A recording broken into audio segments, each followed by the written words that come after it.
Je dis la soirée elle prend fin, mais la nuit débute et la nuit sera riche et en direct, grâce notamment à Benjamin et Fanny que vous allez retrouver tout de suite. C'est à vous. Merci beaucoup Jean-Baptiste. Effectivement, l'édition spéciale se poursuit sur BFM TV en direct. Il est 1h du matin. Emmanuel Macron a donc été réélu président de la République. Il l'emporte avec 58,6% des voix contre 41,4% pour Marine Le Pen, selon une estimation là pour BFM TV. Résultat moins net qu'en 2017. Dans son discours, le président réélu a parlé d'une ère nouvelle. Cette ère nouvelle ne sera pas la continuité du quinquennat qui s'achève, mais l'invention collective d'une méthode refondée pour 5 années de mieux, au service de notre pays, de notre jeunesse. Troisième élimination en revanche pour Marine Le Pen, mais avec un score estimé à 41,4% des suffrages. Jamais le Rassemblement national n'a été aussi près du but. Sans avoir félicité son adversaire, Marine Le Pen affirme en revanche qu'elle poursuivra son engagement politique auprès des Français, a immédiatement appelé à la mobilisation pour le 3e tour en juin. Je crains ce soir que le quinquennat qui s'ouvre ne rompra pas avec les pratiques méprisantes et brutales du précédent et qu'Emmanuel Macron ne fera rien pour réparer les fractures qui divisent notre pays et font souffrir nos compatriotes. À peine ce second tour achevé, la bataille des législatives était déjà lancée. Marine Le Pen et Jean-Luc Mélenchon sont déjà tournés vers ces législatives. Tous deux entendent mobiliser les électeurs pour apporter une opposition claire à l'Assemblée nationale. Le 12 et 19 juin, en vous appelant à m'élire comme Premier ministre, je vous appelle en vérité à faire vivre un nouvel avenir en commun pour notre peuple.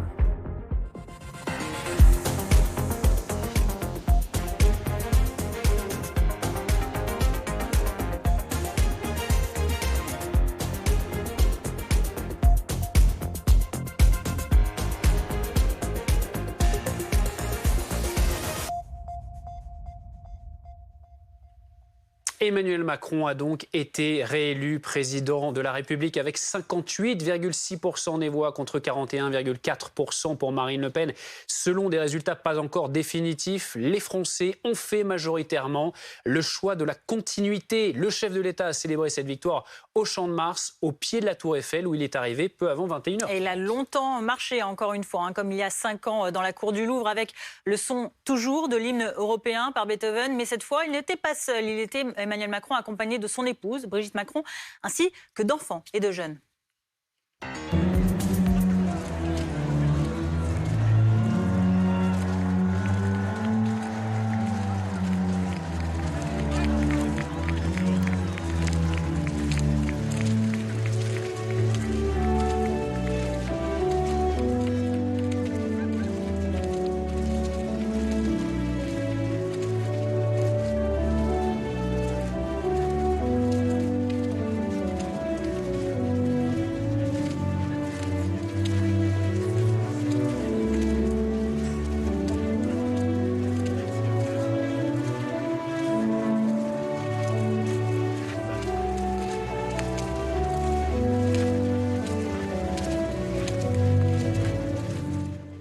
Emmanuel Macron qui a aussi longuement pris le temps de saluer ses soutiens et les militants venus fêter cette victoire.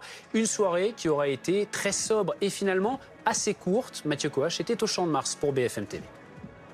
Sur la forme, d'abord, on se souviendra d'une soirée extrêmement sobre qui s'est d'ailleurs terminée très vite ici sur le Champ de Mars. La fête n'a jamais vraiment commencé. Discours étonnamment court pour le président de la République, environ une quinzaine de minutes. Et sur le fond, une main tendue qui restera. Il adresse un message très clair à ceux qui se sont abstenus, à ceux qui ont voté pour Marine Le Pen, à ceux qui ne partagent pas ses idées.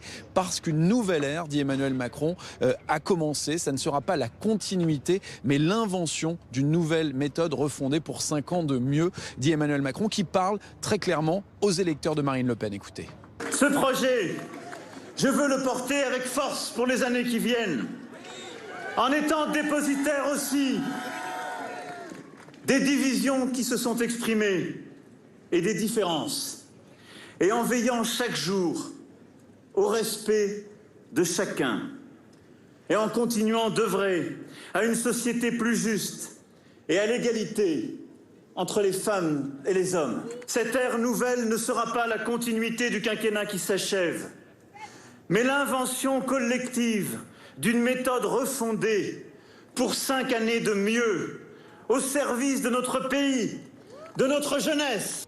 À la fin de son discours, et ça n'était pas prévu, Emmanuel Macron n'est pas rentré à l'Elysée. Il a pris la direction de la Lanterne, la résidence du chef de l'État à Versailles, où il passe une partie de ses week-ends. Son équipe a déjà prévenu qu'il passerait une bonne partie de la semaine à préparer la suite, à réfléchir, une semaine de transition. Le seul événement à l'agenda du président de la République réélu, c'est le Conseil des ministres mercredi matin. Et avec 28% de Français électeurs qui se sont abstenus aujourd'hui, Emmanuel Macron n'avait pas d'autre choix que de s'adresser à eux directement et à ceux qui ont voté également pour Marine Le Pen. Écoutez. Je pense aussi à tous nos compatriotes qui se sont abstenus. Leur silence a signifié un refus de choisir, auquel nous nous devrons aussi de répondre. Je pense enfin à ceux qui ont voté pour Madame Le Pen, dont je sais la déception ce soir. Non, ne sifflez personne. Depuis le début, je vous ai demandé de ne jamais siffler.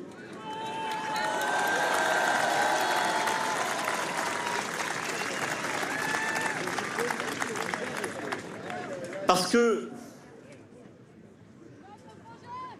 dès à présent, je ne suis plus le candidat d'un camp, mais le président de toutes et tous.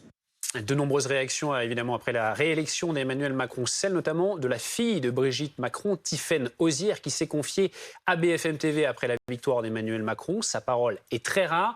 Elle s'est félicitée de ce résultat au micro de Bruce Toussaint depuis le Champ de Mars. On est extrêmement fiers d'avoir un président sortant qui est là encore 5 ans après avec le score qu'il fait. On n'a pas craint parce que sur le terrain, quand on y allait, en l'occurrence, moi par exemple dans les Hauts-de-France, les gens avaient une envie et beaucoup ont dit il était là pour nous. On n'est pas forcément d'accord avec nous, mais il a été là pour nous pendant 5 ans et on a confiance en lui pour l'avenir, donc on y a toujours cru. Je pense qu'il y a des défis importants à relever. Maintenant, comme il l'a dit, il veut écouter, rassembler. Et donc je pense que même si c'est difficile, il sera à la hauteur parce qu'il le fera avec tout le monde. On va écouter également les militants, les soutiens d'Emmanuel Macron qui étaient venus nombreux au Champ de Mars ce soir. Évidemment, vous l'imaginez, ils se félicitent de cette victoire. Un grand soulagement, un très grand soulagement de voir que on a réussi quand même à se fédérer autour de la politique d'Emmanuel Macron et pas uniquement contre Marine Le Pen. Nous étions tous inquiets. Parce que c'était très très dur, surtout par rapport aux résultats qui sont venus des Antilles et ça, on n'était pas bien, mais on avait espoir, on savait que tout allait bien se passer. Et bravo, on a pu gagner. Je suis soulagée et pour moi, je suis satisfaite parce que pour moi, l'avenir est bien tracé. Je suis dans la sécurité, je ne suis plus dans l'insécurité. En tout cas, les résultats sont au rendez-vous. Les Françaises et les Français ont sans doute fait le meilleur choix dans cette campagne présidentielle, celui d'Emmanuel Macron. Plus de 4 votants sur 10 ont choisi tout de même Marine Le Pen pour ce second tour. Le pays est divisé et la partie ne sera pas simple pour Emmanuel Macron, selon Laurent Neumann. Écoutez. Il y a 3 mots qui résument un petit peu toutes celles et tous ceux qui se sont succédés à notre micro. L'émotion d'abord, parce que il y a une forme d'émotion à avoir un président de la République réélu, le premier hors cohabitation sous la Ve République. Donc forcément l'émotion liée à la victoire. Une forme de gravité aussi dans la bouche de toutes celles et tous ceux qui se sont succédés. Tout le monde a conscience quand même que ce qui va s'annoncer à partir de demain est une période extrêmement compliquée. Pas seulement d'ailleurs parce qu'il y a les législatives, mais parce que il va falloir recoudre le pays et parler notamment à ces 42% d'électeurs qui ont choisi Marine Le Pen. Et puis une forme d'incertitude, Agathe le disait il y a un instant, c'est qu'au fond, aucun de ces ministres ne sait quoi que ce soit sur son avenir personnel. Et on a bien compris en écoutant certains qu'ils rêveraient de rempiler, mais pour le moment, cette prérogative, elle appartient au président de la République et au Premier ministre qu'il désignera. Aucun d'entre eux n'a de certitude sur son avenir personnel et c'était assez frappant en les écoutant les uns et les autres. On peut même dire, il est assez probable qu'ils seront très nombreux, alors pas forcément ceux qu'on a reçus ce soir, mais ils seront très nombreux à ne pas être reconduits dans un nouveau gouvernement. Je vous le confirme. A priori, Emmanuel Macron devrait garder peut-être 4-5 ministres, les ministres qui ont le plus imprimé, disons, dans ce mandat. Hein. Gérald Darmanin, Bruno Le Maire, Gabriel Attal, notamment, sont cités pour rester. Mais même les ministres quand même assez charismatiques ou d'envergure, comme Éric Dupond-Moretti, ne savent absolument pas le sort qui leur sera réservé. Et quand le président de la République dit ce ne sera pas un quinquennat dans la continuité, tout le monde a bien compris qu'il n'allait pas changer que la méthode, mais sans doute les têtes aussi. Pour ce second tour 2022, l'affiche était la même qu'il y a 5 ans. L'écart est en revanche moins élevé entre les deux finalistes qu'il y a 5 ans. Emmanuel Macron qui avait récolté 66,1% des voix, Marine Le Pen 33,9%. Selon Olivier Véran, le ministre de la Santé, il y aura une continuité, mais il y aura aussi un changement de méthode du côté de la majorité. D'abord, une immense reconnaissance pour les Français qui se sont déplacés pour aller voter, qui ont fait confiance au président de la République. C'est la première fois que, sans cohabitation, un président est réélu dans l'histoire de la Ve République. Le score est finalement assez large, 57-58%, nous verrons. Donc d'abord, ma première remarque, c'est qu'on ne va pas gâcher la victoire. Après, ça n'empêche pas d'avoir des constats. Une abstention qui a été élevée au second tour, un Rassemblement national, l'extrême droite, qui fait le score le plus élevé qu'elle ait jamais fait, ce qui nous oblige pour la suite. Vous avez parlé de continuité ?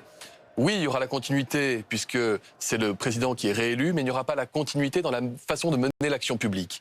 Et des messages importants qui ont été portés par les Français lors du premier tour notamment, ont été entendus, on l'a vu d'ailleurs dans l'entre-deux tours, pour plus de justice sociale, plus d'écologie, et donc un changement de méthode aussi, davantage concerter les Français. C'est en responsabilité que nous accueillons ce résultat, qui est aussi évidemment un soulagement pour pour nos institutions, pour la place de la France dans l'Europe et dans le monde. Quand on est un progressiste, on ne peut qu'être satisfait ce soir. Alors Emmanuel Macron n'est pas rentré à l'Élysée, il passe la nuit à la Lanterne, cette résidence réservée au président qui se trouve à Versailles dans les Yvelines. Les précisions sur place de Justine Fontaine pour BFM TV. Emmanuel Macron se trouve ici à la Lanterne, l'une des résidences du président de la République. Nous sommes à Versailles. Alors cette résidence, elle se situe à quelques centaines de mètres d'ici, puisque pour être très honnête, on nous a demandé de nous éloigner pour préserver l'intimité du chef de l'État et de ses proches. Alors Emmanuel Macron est arrivé ici en fin de soirée. Il est venu directement après son discours au Champ de Mars. Il a réalisé un bain de foule et il a ensuite pris la route du Champ de Mars jusqu'ici à la Lanterne à Versailles. Le chef de l'État donc qui passe donc la première nuit de son nouveau quinquennat dans cette résidence. Pour la troisième fois de suite, Marine Le Pen est donc à nouveau battue, mais jamais l'extrême droite n'avait réalisé un tel score. Un score aussi élevé, Marine Le Pen, qui, malgré la défaite, parle même d'éclatante victoire. Elle fait en effet 7 points de plus qu'il y a 5 ans. Et elle ne compte pas se retirer de la politique. Elle appelle même à continuer le combat pour les législatives. Émile Dercourt. Scander son prénom pour la forme. Puis à 20h pile, huer la victoire de l'adversaire, longuement. Déception pour ses soutiens de Marine Le Pen, qui assure avoir espéré jusqu'au dernier moment. Je ne m'attendais pas à tel résultat, parce que, je ne sais pas, l'opinion des gens dans la rue, parce qu'on a fait moi j'ai fait du militantisme, j'ai tracté, j'ai voté, il y avait un ras-le-bol vraiment de Macron. Et là, il a été réélu à 57%, donc moi, franchement, les bras m'en tombent. Résultat. Très déçu. Très déçu. On s'est investi dans cette campagne. On y a cru jusqu'au bout. Et là, bon, c'est un peu la douche froide. Marine Le Pen monte à la tribune très tôt. Et pendant quelques minutes, les militants oublient leur amertume.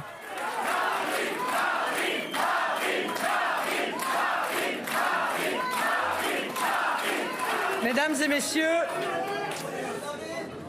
un grand vent de liberté aurait pu se lever sur le pays. Le sort des urnes, que je respecte, en a voulu autrement. Avec plus de 43% des voix, le résultat de ce soir représente en lui-même une éclatante victoire.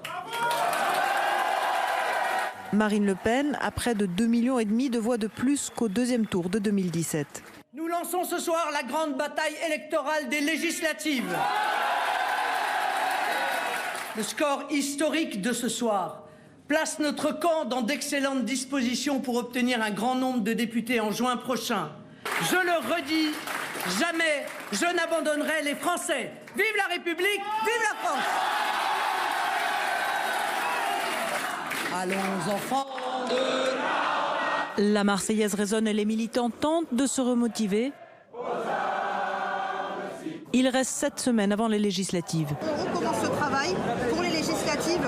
Les législatives, ça va nous permettre aussi d'être une véritable opposition à Emmanuel Macron. Quant à la suite, à plus long terme, pas d'indication sur la présence ou pas de Marine Le Pen à la prochaine présidentielle. Est-ce que vous serez là dans 5 ans, Madame Le Pen? Et vous?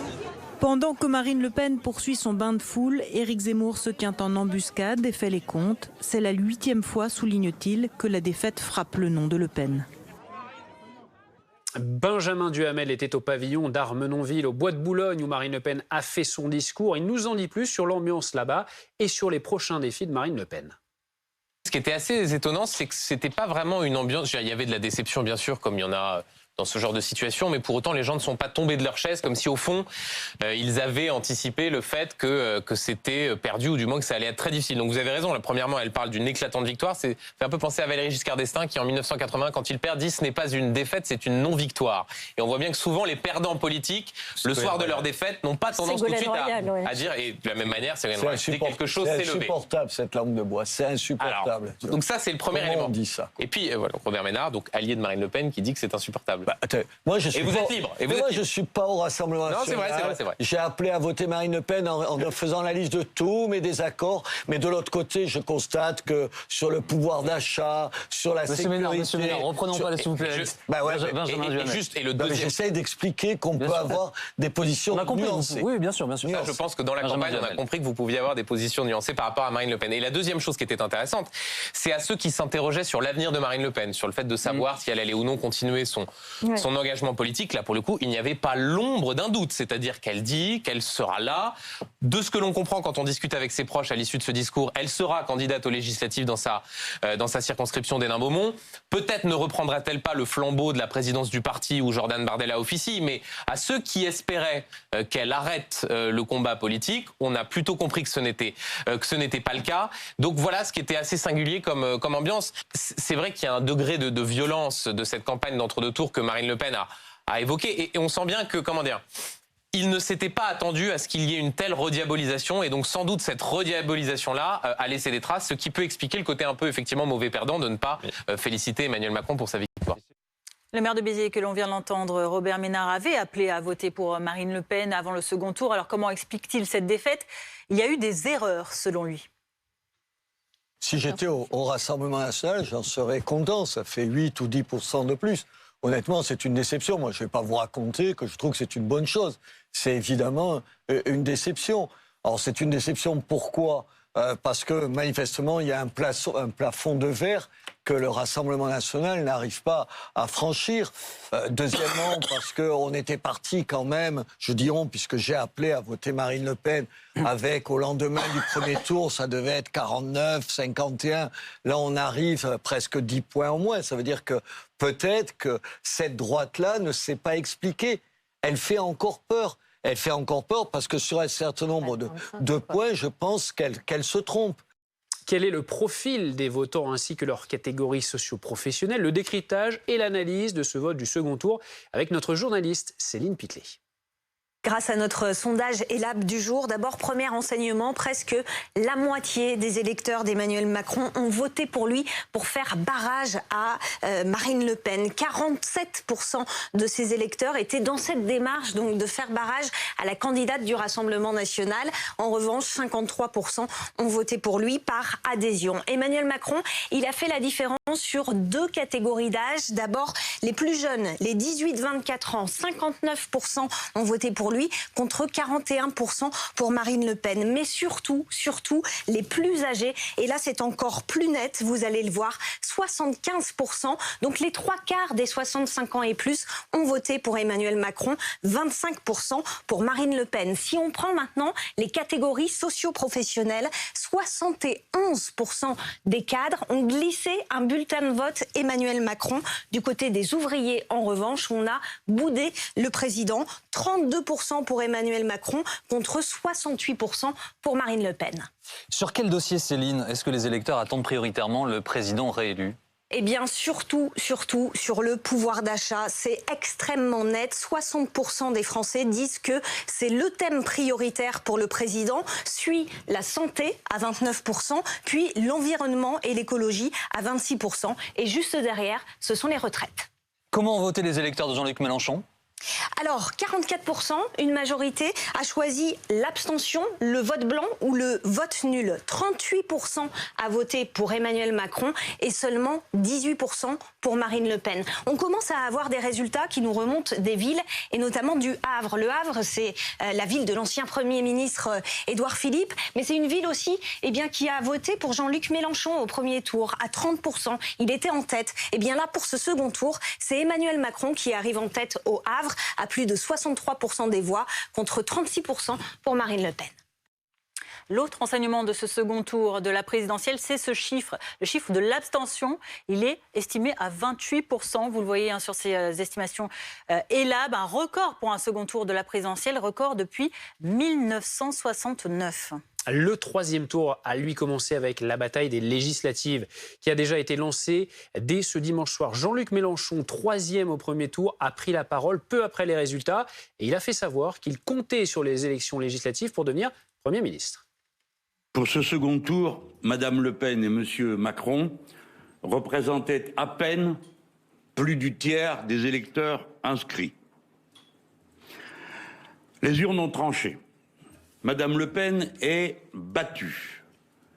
La France a refusé clairement de lui confier son avenir et c'est une très bonne nouvelle pour l'unité de notre peuple.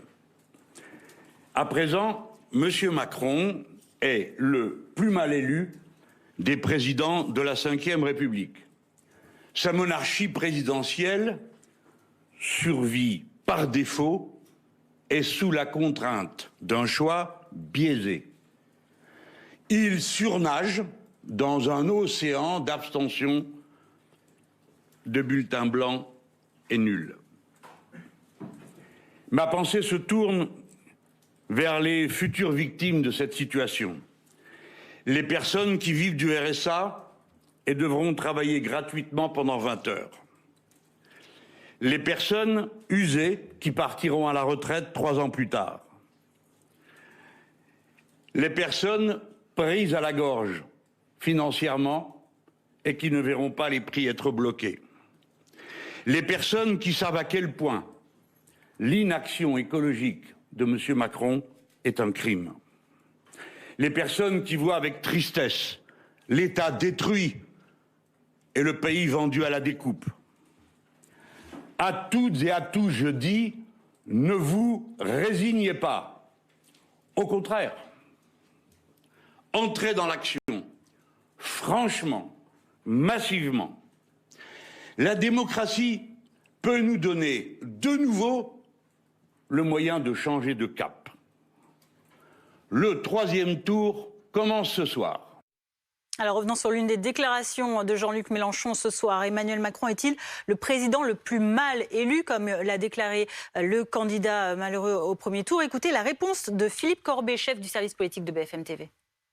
Jean-Luc Mélenchon se réfère au nombre de voix par rapport au nombre d'inscrits, donc en millions de personnes. Or, si on se réfère juste au nombre de voix, Jacques Chirac en 1995 est élu avec 15 millions de voix et à mon avis, Emmanuel Macron va faire quoi, 17 environ? Je regarde Bernard, 18. Donc Jacques Chirac est élu avec 15 millions de voix. Nicolas Sarkozy en 2007, victoire très large, est élu avec 18 983 000 voix. Et François Hollande en 2012 est élu avec 18 millions de voix. Donc quand on prend les chiffres, à la fois en pourcentage du score sur 100% et en nombre de voix, Emmanuel Macron est élu ou réélu ce soir avec beaucoup plus de voix que Jacques Chirac en 95, Nicolas Sarkozy en 2007, enfin peut-être ça à vérifier, et François Hollande en 2012. Réaction également de Valérie Pécresse, la candidate LR, elle aussi éliminée au premier tour, a posté un tweet. Voici ce qu'elle dit: j'adresse mes félicitations républicaines à Emmanuel Macron. Sa victoire ne doit pas masquer les fractures de notre pays, conduisant Marine Le Pen à un score inédit. Cap sur les législatives avec une droite engagée pour défendre le projet de redressement dont la France a besoin. Les législatives, vous le voyez définitivement en ligne de mire. Troisième tour déjà lancé par Marine Le Pen, par Jean-Luc Mélenchon, par Valérie Pécresse, on l'a vu également. Jean-Luc Mélenchon qui pense également que les législatives du 12 et du 19 juin prochain seront déterminantes. Écoutez l'analyse de Nora Hamadi et Benjamin Duhamel. Effectivement, on voit bien qu'il y a eu une polarisation sur 3 blocs lors de ce premier tour, que dans ce deuxième tour, il y a eu la nécessité de faire une nouvelle fois barrage, 3e fois barrage depuis 2002, et que dans ce cadre-là, la nouvelle stratégie de ces blocs est de faire de cette élection législative un 3e tour de cette présidentielle, de telle sorte à maximiser, si je puis dire, les oppositions et faire en sorte que ce Parlement qui a pu, durant ce premier quinquennat d'Emmanuel Macron, être considéré comme un Parlement godillot, qui n'a été qu'une chambre d'enregistrement, existe et fasse en sorte en fait de bloquer la politique qui souhaite être mise en œuvre par le président de la République. La difficulté, c'est que faire des gestes et une sorte d'aggiornamento, ce n'est ni dans le tempérament d'Emmanuel Macron, ni dans la culture politique de la Ve République, où vous parliez, Nora, de possibilité d'avoir des coalitions. C'est pas du tout non, c'est pas prévu par les institutions. C'est pas du tout ni prévu par les institutions, ni même dans l'esprit de la Ve République. Est-ce que aller chercher à droite à gauche, faire des débauchages chez des maires socialistes, chez certains élus de droite, est-ce que véritablement ça répondrait à la crise politique que révèle... Et vous avez tout à fait raison. Est-ce que ça répondrait véritablement à la crise politique que montrent aussi ces résultats, par l'abstention, par la poussée des extrêmes? C'est pas sûr. C'est effectivement sans doute par des messages sur le fond, c'est-à-dire essayer de trouver des majorités d'idées, parce qu'il n'y aura pas de coalition, mais on peut identifier quelques grandes idées. Mais lui-même, Benjamin, parle ce soir d'une méthode refondée. Voilà, c'est un des rares messages qui laisse en quelque chose de nouveau. Des gens comme politiques, Jean-Louis Borloo, par exemple, on dit il faut essayer de trouver quelques grands projets sur lesquels on puisse essayer de se mettre d'accord. Des réactions à la réélection d'Emmanuel Macron à l'étranger à présent. La dernière est celle de Joe Biden, le président américain, sur Twitter. Félicitations à Emmanuel Macron pour sa réélection. La France est notre plus ancien allié et un partenaire clé pour relever les défis mondiaux. Je me réjouis de la poursuite de notre coopération étroite, notamment pour soutenir l'Ukraine, défendre la démocratie et lutter contre le changement climatique. Emmanuel Macron qui a également eu ce dimanche soir au téléphone le chancelier allemand Scholz ainsi que le président ukrainien Volodymyr Zelensky qui l'ont tous les deux félicité pour sa réélection. Vous voyez également la réaction sur Twitter de Charles Michel pour l'Europe qui félicite également par un chaleureux bravo Emmanuel Macron.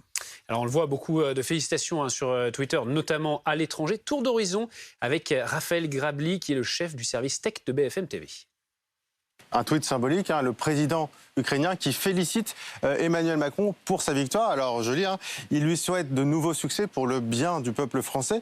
Il lance aussi un appel pour une Europe forte et unie. Alors il faut quand même aussi rappeler quelque chose, c'est que Volodymyr Zelensky n'avait pas exclu non plus de travailler avec Marine Le Pen à condition qu'elle reconnaisse cette trompée sur le cas du conflit entre l'Ukraine et la Russie. Et un autre détail très important, c'est Zelensky qui a invité Emmanuel Macron à Kiev, en Ukraine, pour le rencontrer. Donc maintenant, la question, c'est est-ce que Emmanuel Macron va se rendre en Ukraine prochainement ? Autre message qui fait allusion à la situation en Ukraine ? Oui, cette fois, un message à connotation artistique. C'est l'écrivain Stephen King, pour lequel la victoire de Macron est une autre défaite cuisante pour Vladimir Poutine. Philippe Corbet, juste, je reviens vers vous, Raphaël Grabli, dans quelques instants. Il va y aller à Kiev ? En tout cas, c'est une hypothèse qui existait avant le second tour, l'hypothèse d'un départ à Kiev. Alors, est-ce que ce serait là, dans la foulée de sa réélection, ou est-ce que ce serait avec le chancelier Scholz, le chancelier allemand, et donc peut-être après le début de son nouveau mandat, puisqu'il va y avoir une cérémonie d'investiture, même s'il n'y a pas de passation de pouvoir. Donc voilà, mais effectivement, il y a une hypothèse d'un départ d'Emmanuel Macron à Kiev dans les prochains jours, mais c'est une hypothèse. On termine avec des choses plus légères, me dites. Oui, plus légères, pas mal de commentaires sur cette arrivée d'Emmanuel Macron au Champ de Mars, entouré d'enfants. Et oui, une connaissance de Benoît Galeret qu'on retrouve le matin à 10h pendant la Toussaint sur BFM TV. Voilà, qui a cru que le couple présidentiel et les enfants allaient commencer à danser comme dans le clip de Thriller, le clip de Michael Jackson. J'ai trouvé vraiment pas mal. Et puis il y en a une autre quand même pour conclure la soirée, forcément.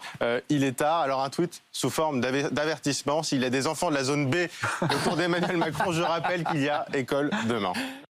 Et puis voici les unes de vos journaux également qui sont consacrées bien sûr à la réélection d'Emmanuel Macron. Vous le voyez, Libération qui titre « Merci qui ?» Macron réélu, merci qui ? Grande victoire, grand défi sur cette une du Figaro. Voici donc pour les premières unes publiées ce matin. Après ce résultat, quelques appels à manifester avaient été lancés. Il y a eu notamment des incidents à Lyon qui ont duré une trentaine de minutes, des tensions dans le premier arrondissement de la ville où des gilets jaunes et des membres de l'ultra-gauche ont tiré des mortiers, vous le voyez, sur la police municipale. Et puis ces images en direct, vous le voyez, car un grave incident a eu lieu lors de cette soirée présidentielle au niveau du Pont-Neuf. C'est dans le premier arrondissement de Paris. Un véhicule a foncé sur des policiers au niveau de ce pont et l'un des policiers a fait feu avec son arme. Il y a 3 blessés par balle, dont 2 personnes qui sont décédées dans le véhicule. Le quartier est actuellement entièrement bloqué par la police. Vous voyez toujours ces images en direct de BFM TV. Évidemment, nous reviendrons sur cette actualité dans notre prochain journal pour vous donner plus de détails sur ce qu'il s'est passé ce soir donc, et ce drame qui a entaché cette première soirée de réélection d'Emmanuel Macron. 58,55%, c'est donc le chiffre définitif, le score que Emmanuel Macron a obtenu, réélu donc une première sans cohabitation sous la Ve République. Emmanuel Macron, pour qui près de la moitié des électeurs ont voté uniquement pour faire barrage à Marine Le Pen. Célébration au Champ de Mars à Paris avant de rejoindre sa résidence de la Lanterne à Versailles. Réparer les fractures, répondre aux questions de société. Les défis sont nombreux pour ce nouveau mandat que les Français lui ont confié. Marine Le Pen battue, mais elle améliore son score de plus de 7 points par rapport à 2017. Jamais le Rassemblement national ou avant le Front national n'avait réussi un score aussi élevé. Et Marine Le Pen appelle déjà à continuer le combat pour les législatives. Et puis ce sont près d'un tiers de Français qui se sont abstenus de voter pour ce second tour de la présidentielle. 28,01% des électeurs précisément. C'est bien plus qu'au premier tour et près de 3 points de plus que lors du scrutin de 2017.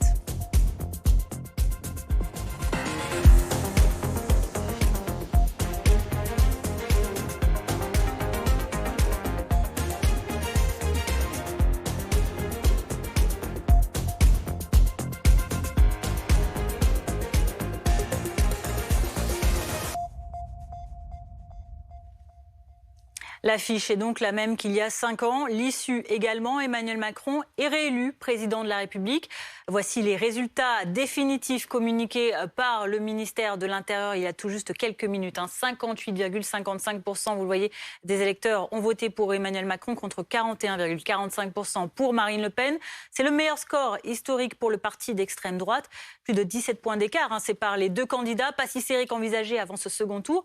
En 2017, les deux candidats avaient respectivement obtenu 66,1% et 33,9%. Et il y a 5 ans, Emmanuel Macron marchait seul, vous vous en souvenez, dans la cour du Louvre pour prononcer son discours de victoire. Ce soir, c'est en signe de rassemblement que le président réélu s'est avancé vers la scène installée sur le Champ de Mars, devant la Tour Eiffel, pour célébrer sa réélection, entouré de son épouse, Brigitte Macron, de ses soutiens et de jeunes. Retour sur la soirée du vainqueur avec Camilla Giudice. L'attente, puis la joie à 20h des partisans d'Emmanuel Macron réunis sur le Champ de Mars. Le visage du président sortant vient de s'afficher sur l'écran géant, réélu face à Marine Le Pen.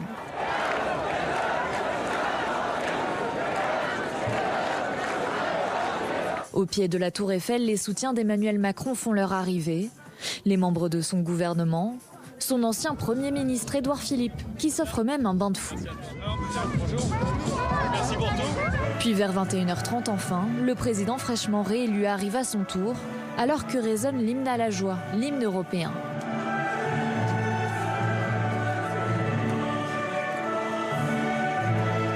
S'il s'agit de la même musique qu'en 2017, La mise en scène est, elle, bien différente. Emmanuel Macron s'affiche marchant main dans la main avec son épouse, entouré d'une vingtaine de jeunes, les enfants des membres de son équipe de campagne.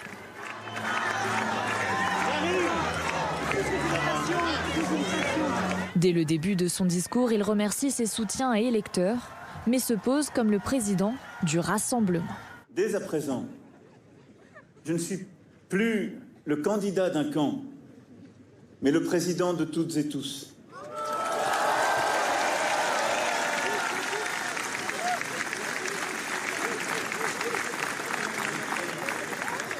Et je sais que pour nombre de nos compatriotes qui ont choisi aujourd'hui l'extrême droite, la colère et les désaccords qui les ont conduits à voter pour ce projet doivent aussi trouver une réponse. Ce sera ma responsabilité et celle de ceux qui m'entourent. Emmanuel Macron qui promet également un quinquennat différent du précédent. Cette ère nouvelle ne sera pas la continuité du quinquennat qui s'achève, mais l'invention collective d'une méthode refondée pour 5 années de mieux, au service de notre pays, de notre jeunesse. Même si l'écart entre Emmanuel Macron et Marine Le Pen s'est resserré par rapport au second tour de 2017, sa réélection est de bon augure pour l'avenir, selon les militants présents. Je suis soulagée et pour moi, je suis satisfaite parce que pour moi, l'avenir est bien tracé. On a réussi quand même à se fédérer autour de la politique d'Emmanuel Macron. Il va savoir s'entourer des personnes qui justement n'étaient pas de son avis. Et donc c'est pour ça qu'on pense qu'il saura faire le job, comme on dit. Dorénavant, le président va devoir nommer un nouveau gouvernement provisoire avant les élections législatives. Les jours qui viennent, le choix d'une équipe gouvernementale, la bataille législative devront envoyer ces signaux d'unité, de rassemblement, d'écoute. Je pense dans la méthode aussi, il faudra sans doute prendre le temps de consulter un certain nombre de personnalités, de réfléchir, parce que ce sera le premier geste politique du président. Les Français seront invités à élire leurs députés les 12 et 19 juin prochains. En fonction de la majorité qui se dégagera, le gouvernement sera amené à évoluer. Emmanuel Macron est le premier président de la Ve République réélu sans cohabitation. Une élection loin d'être un plébiscite alors que près de la moitié de ses électeurs ont souhaité faire barrage à Marine Le Pen. Et avec plus de 12 millions d'abstentionnistes à ce second tour. Alors pour son adversaire du premier tour, Jean-Luc Mélenchon, Emmanuel Macron, le président est le plus mal élu de la Ve République. Écoutez le député La France Insoumise, Alexis Corbière, sur notre plateau. 53% seulement des gens qui ont voté Emmanuel Macron adhèrent à son projet. On en revient à ce qu'on se disait tout à l'heure, c'est-à-dire ce pays, malgré tout, où un tiers des Français ne sont pas venus voter, ne les oublions jamais, c'est 12 millions de gens. Et s'ils ne viennent pas voter, ça pose un problème. En plus, sociologiquement, ce sont les milieux populaires. Et deuxièmement, 3 blocs qui se sont exprimés au premier tour. Un vote, une victoire d'Emmanuel Macron, due, me semble-t-il, à une grande partie de rejet de Mme Le Pen. Mais les macronistes, pardon de le dire sous cette forme, doivent entendre, ou je crois, j'entends la tonalité, ils n'entendent pas, me semble-t-il, que si M. Macron est élu, ça n'est pas par adhésion à son projet. C'est folie que de le croire. Alors Emmanuel Macron a-t-il vraiment été si mal élu que cela? Comment va-t-il faire pour rassembler et apaiser le climat politique? Décryptage et comparaison de notre éditorialiste Bruno Jeudi. Je pense qu'il y a la nécessité de gestes symboliques. Le pays sort quand même, on l'a vu, assez divisé, assez fracturé. Alors on le savait avant, mais la campagne a sans doute mis en évidence ça. Emmanuel Macron a dû s'employer dans l'entre-deux tours. Il a lui-même essuyé beaucoup les critiques à partir du moment où il est descendu sur le terrain. Au fond, en 2017, quand il se fait élire, le contexte est totalement différent. Et il l'a souvent redit dans la campagne. Il nomme deux premiers ministres qui n'ont pas voté pour lui au premier tour. Ça, c'était un sacré symbole. On verra ce qu'il y en est cette fois-ci. Il faudra sans doute qu'il élargisse, qu'il le fasse vraiment. Quelle forme ça prendra? Est-ce que ce sera des débauchages individuels ou est-ce que ce sera une forme de discussion avec des formations ou la constitution d'une nouvelle formation? Il va devoir faire preuve d'imagination et trouver les symboles pour apaiser un peu le climat politique. Sinon, on va se lancer dans des législatives. On voit bien, le climat est assez préoccupant. Moi, ça fait quelques années que je suis les soirées électorales de présidentielles et franchement, j'ai rarement vu une campagne qui démarre aussi sec où il n'y a pas eu de répit. Ça a duré 10 minutes. Marine Le Pen a lancé les feux tout de suite. Mélenchon derrière, Zemmour et sur tous les plateaux, c'est ça. Donc c'est vraiment très rapide, assez violent d'entrée. Et c'est dans 7 semaines l'élection. En plus, cette élection législative est plus tardive qu'habituellement, puisque le calendrier fait que ça a été repoussé à 7 semaines. Donc pour le pouvoir qui va s'installer, il va falloir maintenir le soufflet, il va falloir maintenir une forme d'élan. Et on voit bien que l'élan est assez ténu, même si la victoire est large. C'est plus l'ambiance dans le pays qui est assez difficile. Alors après, c'est à Emmanuel Macron de trouver les gestes. Je pense que cette fois-ci, il faudra des gestes. 2017, il est nouveau. Il y a des gestes, mais là, il faut trouver d'autres formes de surprise et de gestes qui permettent d'apaiser, de rassembler.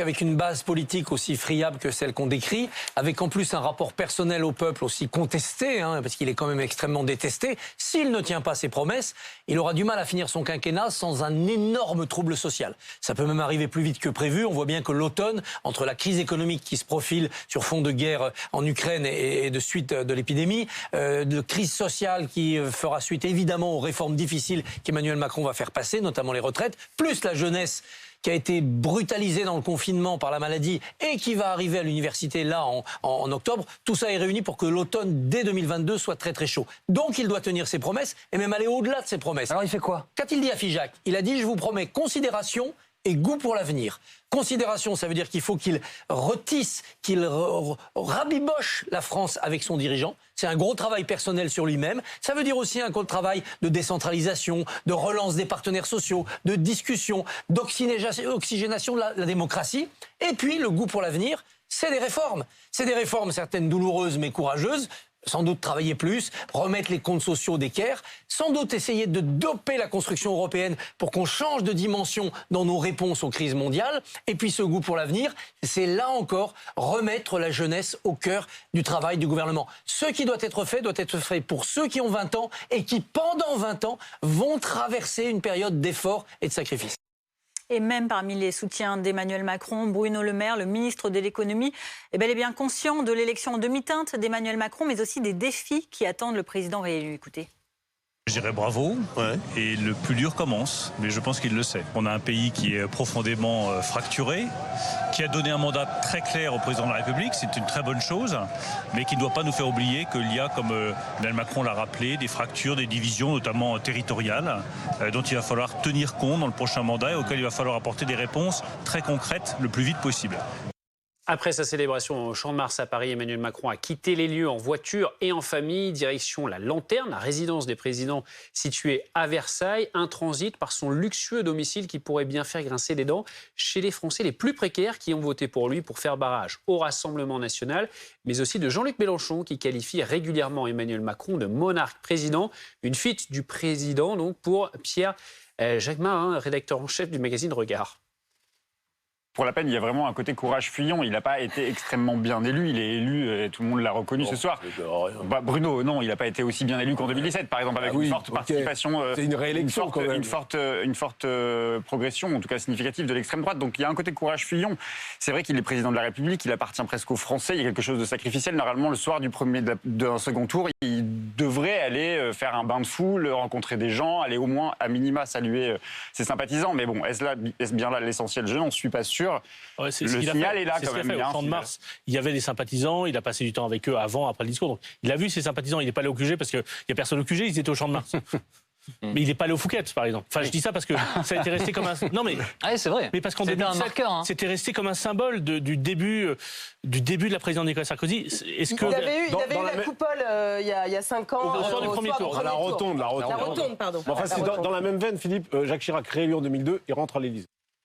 Pour Olivier Véran, qui était sur notre plateau et soutien d'Emmanuel Macron, Jean-Luc Mélenchon, qui appelle à être Premier ministre, fait tout comme en 2017. Écoutez la réponse également de Manuel Bompard, ancien directeur de campagne de Jean-Luc Mélenchon et député La France Insoumise. Alors qu'il était candidat pour être président de la République, vous explique d'emblée, il le fait tous les 5 ans, c'est pas nouveau. Maintenant, je peux être Premier ministre, c'est-à-dire que finalement, la fonction de président de la République à laquelle il aspirait, ça compte plus tellement que ça. Et je vais même vous résumer le truc par avance. Quand il n'aura pas gagné les élections législatives, il vous dira, le 4e tour, il est social, il est dans la rue. On a eu ça il y a 5 ans, on a eu ça il y a 10 ans, on aura peut-être ça dans 5 ans avec Jean-Luc Mélenchon ou un autre. Ce que je veux vous dire, c'est que moi, j'ai des copains qui ont voté Jean-Luc Mélenchon au premier tour de l'élection présidentielle il y a 15 jours. J'ai discuté avec eux, c'est les gens qui avaient voté parfois pour Emmanuel Macron en 2017. Ils disent, on a envie de faire un vote utile à gauche. On a vu que c'était côté socialiste et écologiste, c'était déjà éparpillé façon puzzle. Donc ils ont dit le vote utile, ça va être Mélenchon, pour envoyer un signal qu'on veut plus d'écologie, plus de... Ne méprisez pas les gens, mais pas du tout, au contraire. Les gens qui souffrent, les gens qui sont très déçus du résultat du premier tour. Je termine. Ne les méprisez pas, les gens. Ils ont voté sur le fond et pas pour un homme. On a Jean-Luc Mélenchon qui considère, qui veut nous faire croire qu'il est propriétaire de 20% qu'il a eu au premier tour. Alors que chacun sait qu'il, s'il a fait 20%, c'est parce qu'il y a un phénomène de vote utile pour envoyer un signal à gauche. Donc moi, je crois honnêtement qu'il y aura une campagne législative. Méprisez pas les gens. Méprisez pas l'élection, méprisez pas les électrices et les électeurs.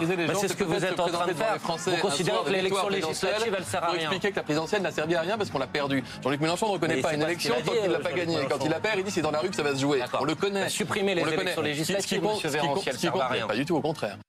Marine Le Pen, à présent 2012, 2017, 2022, c'est un nouvel échec pour la 3e candidature à la présidentielle de Marine Le Pen. Loïc Besson a suivi la finaliste du Rassemblement national tout au long de cette journée de second tour. Il est très, notamment auprès de ses sympathisants, forcément déçus après l'annonce des résultats. C'était du côté du Bois de Boulogne, dans le pavillon d'Armenonville. Une éclatante victoire, voilà comment Marine Le Pen a présenté les choses dans son discours qui ne s'est pas fait attendre peu après l'annonce des résultats à 20h. Ce discours de défaite, mais où nos idées atteignent des sommets. C'est ce qu'a dit la candidate du Rassemblement national qui a également lancé un appel à poursuivre le combat. Je mènerai ce combat, a-t-elle dit devant ses partisans ici dans le Bois de Boulogne. Comprenez la bataille des législatives. Je la mènerai avec Jordan Bardella, a-t-elle dit. Marine Le Pen qui, selon son entourage, devrait à nouveau se présenter elle-même dans le Pas-de-Calais parce que c'est son fief et que c'est son moteur, nous dit l'un de ses proches. Il n'y a pas de fatalité quand les Français déjouent les pronostics. Jamais je ne les abandonnerai. Voilà comment elle a conclu sa prise de parole ici. Forcément, il y avait de la déception chez elle, dans ses équipes, mais également chez les militants. Il n'empêche que dans son entourage, on fait valoir que c'est bien la preuve qu'il n'y a pas de plafond de verre quand on compare le score au second tour de Marine Le Pen à celui d'il y a 5 ans. Éliminée, Marine Le Pen ressort malgré tout renforcée de ce scrutin de 2022. Jamais le Rassemblement national n'avait obtenu un score aussi élevé au second tour d'une présidentielle, 41,45% selon les derniers chiffres officiels du ministère de l'Intérieur. Immédiatement après l'annonce des résultats, depuis la terrasse du pavillon d'Armenonville à Paris, la candidate d'extrême droite s'est entretenue par téléphone avec Emmanuel Macron, vous voyez sur ces images. Et Marine Le Pen qui a ensuite rapidement prononcé son discours reprochant à son adversaire d'avoir créé une fracture entre les Français et annonçant qu'elle poursuivrait son engagement politique. On écoute un extrait. 2 semaines de méthodes déloyales, brutales et violentes, similaires à celles que subissent au quotidien les Français, les idées que nous représentons arrivent à des sommets un soir de second tour d'élection présidentielle. Je n'ai aujourd'hui aucun ressentiment ni rancœur. Enterrés, nous l'avons été 1000 fois, et 1000 fois l'histoire a donné tort à ceux qui prévoyaient ou espéraient notre disparition. Dans cette défaite, je ne peux m'empêcher de sentir une forme d'espérance. Ce résultat constitue pour nos dirigeants français comme pour les dirigeants européens le témoignage d'une grande défiance du peuple français à leur égard qu'ils ne peuvent ignorer et celui de l'aspiration largement partagée d'un grand changement. Je crains ce soir que le quinquennat qui s'ouvre ne rompra pas avec les pratiques méprisantes et brutales du précédent et qu'Emmanuel Macron ne fera rien pour réparer les fractures qui divisent notre pays et font souffrir nos compatriotes. Alors oui, pour éviter cet accaparement des pouvoirs par quelques-uns, plus que jamais, je poursuivrai mon engagement pour la France et les Français avec l'énergie, la persévérance et l'affection que vous me connaissez. Marine Le Pen qui annonce donc poursuivre son engagement politique, mais pourquoi faire et à quelle fonction? Écoutez l'analyse de notre journaliste politique Amandine Atalaya. On pouvait un peu s'en douter, on commençait quand même à le voir venir et c'est d'ailleurs un peu la même chose pour Jean-Luc Mélenchon, ça n'est plus très clair, qui avait dit quand même il y a longtemps qu'il arrêtait, que c'était certain, et puis finalement qui hésite pour les législatives. C'est dur d'arrêter, hein. Et ce discours ce soir de Marine Le Pen, il rentre dans la catégorie de tous les événements un peu lunaires ce soir, parce que vous le soulignez tout à l'heure, d'une part, elle ne félicite pas le président élu ce soir, c'est-à-dire qu'il n'y a pas ce minimum de correction qui est normalement... Elle l'a appelé au téléphone juste Oui, mais enfin ça c'est la base dans la démocratie, mais quand on fait un discours, discours, normalement, on félicite son adversaire par courtoisie républicaine. Et donc, d'une part, ça manquait. D'autre part, elle avait un ton qui était quand même extrêmement agressif d'emblée. Comme vous le disiez, Bruno, elle lance la bataille des législatives. Et puis, tertio, c'est un peu étrange de voir Marine Le Pen, en effet, repartir comme ça à la bataille, alors que...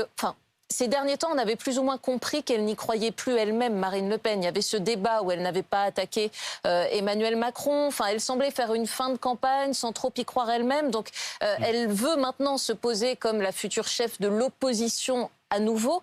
Mais là aussi, c'est un peu ce dont la France est malade aujourd'hui. C'est cette éternelle répétition des mêmes personnages qui recréent inévitablement les mêmes blocages.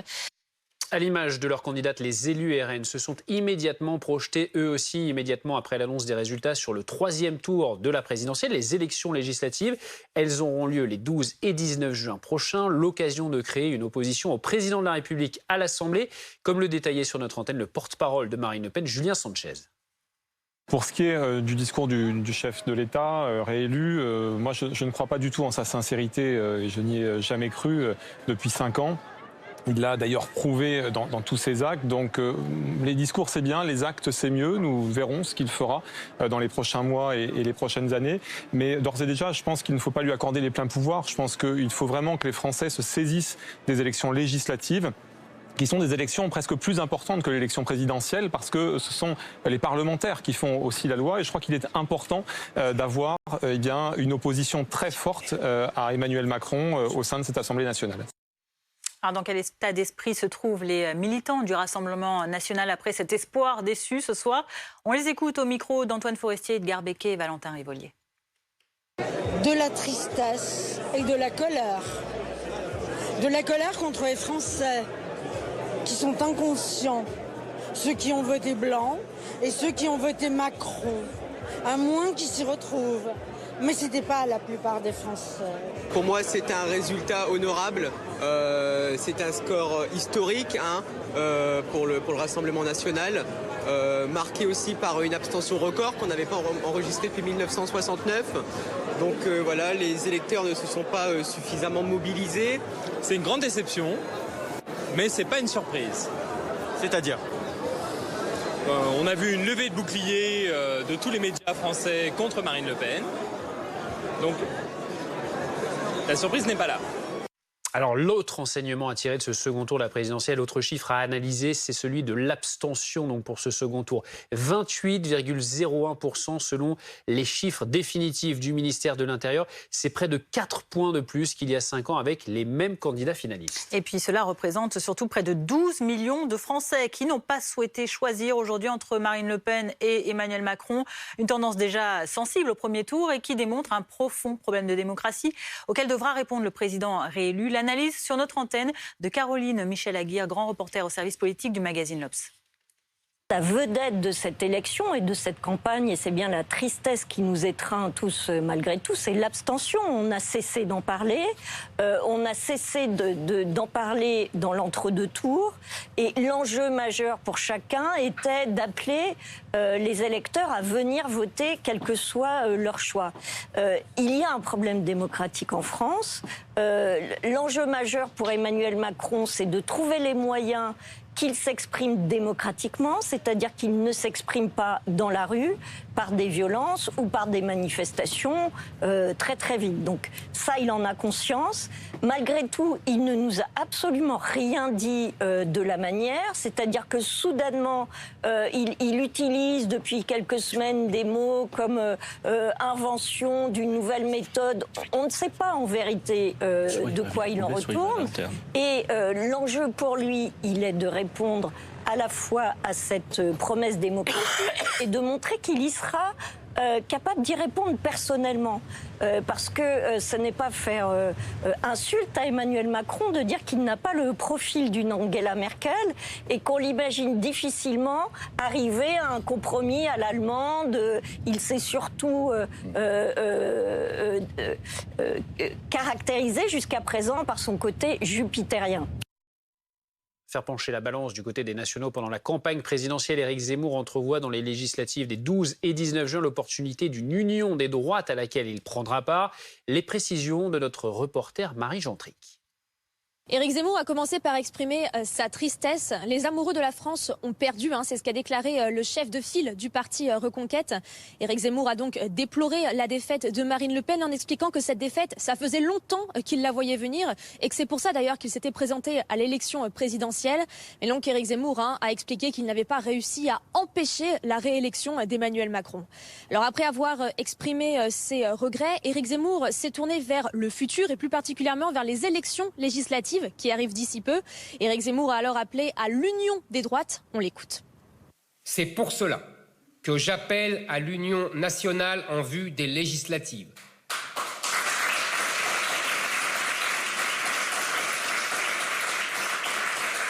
Nous devons oublier nos querelles et unir nos forces. C'est possible, c'est indispensable, c'est notre devoir.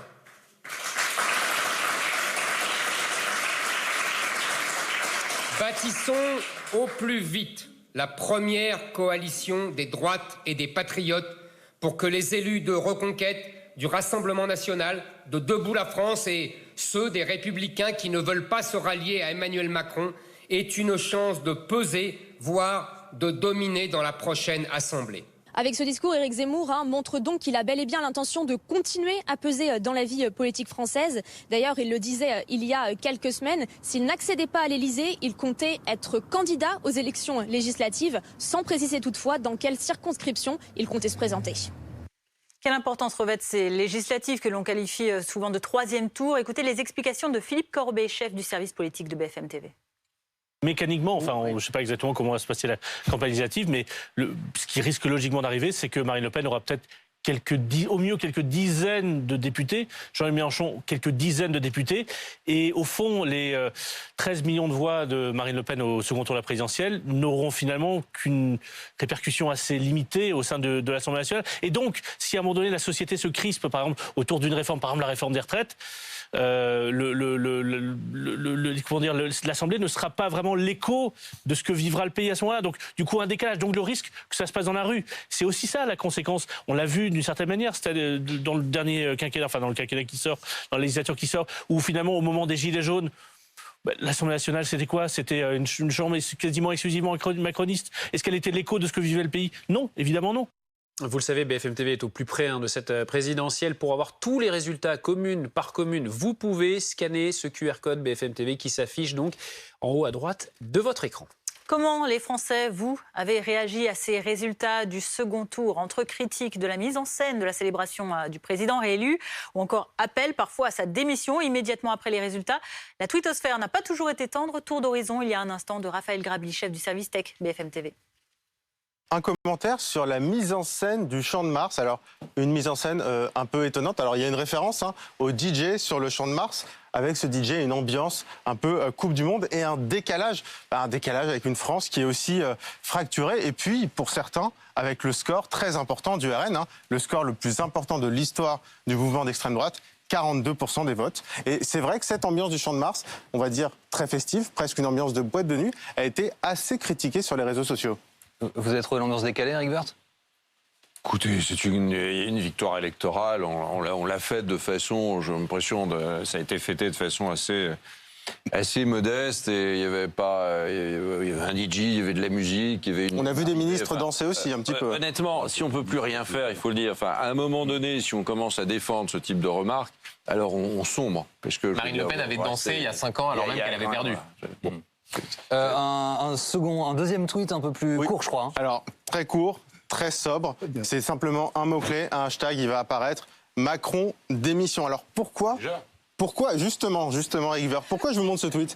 Parce que d'une part, c'est l'un des tweets les plus populaires de la journée, et d'autre part, il a été publié à 20h00, c'est-à-dire que dès l'annonce du résultat, ce tweet a été propulsé en tête des audiences sur Twitter. Alors évidemment, les réseaux sociaux, c'est pas la vraie vie, c'est pas la France, mais ça dit aussi quand même quelque chose de l'opposition qui peut attendre Emmanuel Macron dans les prochaines semaines, peut-être même les prochains jours. Ça vous fait marrer, Jean-Lin Lacapelle? C'est pas bien, c'est anonyme. Non, il n'est pas anonyme. Il me semble qu'il travaille plus ou moins aussi en partenariat avec Mediapart ou dans le milieu du journalisme.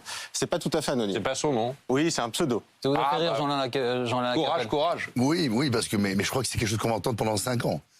Parce que le deuxième quinquennat d'Emmanuel Macron va être pire que le premier. parce qu'il n'aura même plus, la conditionnalité d'un 3e quinquennat. Donc il ira au bout de ses obsessions. Donc il ira au bout de son projet des retraites à 65 ans. Monsieur Lecapelle, vous faites bien de rappeler cette règle constitutionnelle, 2 mandats consécutifs, c'est la limite. Et donc les Français se rendront compte. Donc 14 millions de Français ont tout fait pour que ça n'arrive pas. Les autres, bien se rendront compte quand ils verront leur pouvoir d'achat continuer à reculer, quand ils verront l'immigration incontrôlée se poursuivre. Et ça posera un problème. Donc je souris, oui, parce que Macron émission, ça n'est que le début. Ça n'est que le début, on va l'attendre pendant 5 ans. Vous avez un dernier tweet? Oui, il va vous parler celui-là, Jean-Baptiste, le dernier tweet. Une comparaison avec cette fin de campagne et finalement la fin de saison du PSG, c'est-à-dire que le PSG qui est sacré champion de France, finalement sans vraiment grande fête, et puis un peu cette ambiance... C'était hier soir ça, hein. Ça c'était hier soir, et puis cette ambiance un peu étonnante aussi au Champ de Mars, et cette ambiance un petit peu de frustration. Alors il y a les pro-Macron évidemment, cette victoire en demi-teinte, mais aussi cette campagne qui a été, on va dire, polluée entre guillemets par d'autres sujets, la guerre en Ukraine notamment, le Covid au tout début de la campagne, et puis aussi un peu cette absence de débat, et donc finalement un certain parallèle avec un autre événement, cette fois purement sportif. Et puis on en vient aussi aux réactions des responsables politiques internationaux. À présent, félicitations de Justin Trudeau, le Premier ministre canadien. Vous le voyez, félicitations Emmanuel Macron. J'ai hâte de poursuivre notre travail ensemble sur les enjeux importants pour les Canadiens et les Français, de la défense de la démocratie à la lutte au changement climatique et à la croissance économique pour la classe moyenne. Quant au chancelier allemand Olaf Scholz, il salue le signal fort envoyé par les électeurs français en soutien à l'Europe. Vous le voyez. Notez qu'Olaf Scholz s'est entretenu ce dimanche soir avec Emmanuel Macron, qui a également eu au téléphone le président ukrainien Zelensky. Et puis un second mandat déjà troublé malheureusement par un drame survenu ce soir. Des policiers ont tiré dans la soirée sur un véhicule qui a tenté de les percuter dans le centre de Paris, sur le Pont-Neuf, dans le 1er arrondissement, tuant 2 occupants du véhicule, en blessant un 3e. Le véhicule circulait vraisemblablement à contresens. Quand les policiers ont voulu le contrôler, il aurait alors foncé sur les agents qui ont fait usage de leurs armes. La procureure de la République s'est rendue sur place. Une enquête a été ouverte pour tentative d'homicide volontaire sur personne dépositaire de l'autorité publique. L'IGPN, la police des polices, a été saisie. Écoutez ce témoin qui a assisté à la scène. Et j'étais sur ma terrasse tranquillement avec mes amis et on a entendu au moins 6 ou 7 coups de feu. Du coup, des bruits assez rauques quand même. Du coup, ça nous a directement interpellés. Du coup, après, par curiosité, on a voulu descendre, aller voir. Donc, il n'y avait pas encore cet aussi gros dispositif que maintenant. Mais du coup, on a essayé de se rapprocher au maximum. Mais la police était déjà les premiers.